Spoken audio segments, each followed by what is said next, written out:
Guides are particularly handy when you need precise placement of elements in your images. Let's say you're doing a postcard or magazine cover. Typically, artists are used to eyeballing things, so we would just use our sense of space and put it where we think it should go. But we don't always get to work for ourselves. Sometimes we have clients, and they have parameters that they want you to follow. So what I want to do is show you how we can place this logo so that it's 1 inch from the top and 2 inches from the side.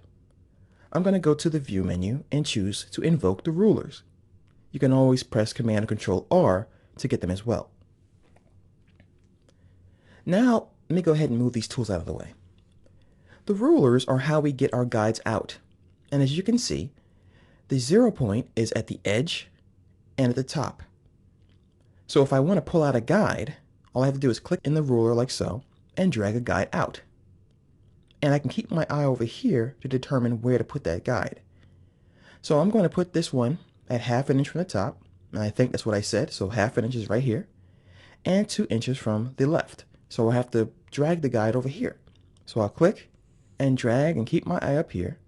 So here's 2 and 1/2. And now I can place the logo where the client wants it to go. I can also invoke something called snapping. Snapping makes things lock on to a guide, like a magnet. I can go to the View menu again and choose to have Snap On, as you see by the check mark. Then I can choose to snap to certain things, such as guides, the grid, layers, and anything else. Since I already have guides selected, when I move my mouse, they will kind of lock on, as you saw there. It just snaps into that location. It makes it easy to place things. So if this were a magazine cover and I had maybe like bullet points talking about the articles, I can drag those and snap right to the ruler. Now let's talk about how to reposition these guys. Simply hover your mouse over the guide and click and move it somewhere else.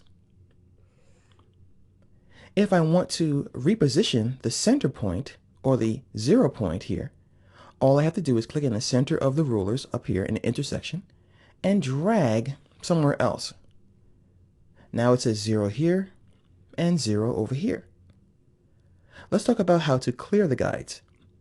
I'll go to View, and I can choose to clear the guides if I want to get rid of them.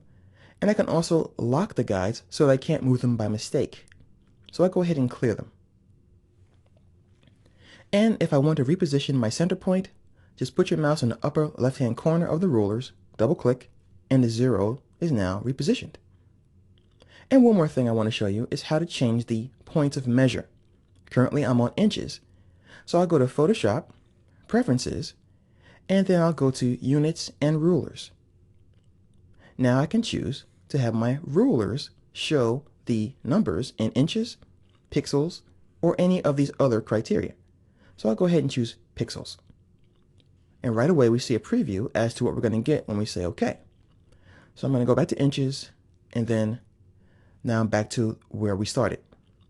To get rid of the rulers, once again, press Command and Control R, or go to View, Rulers.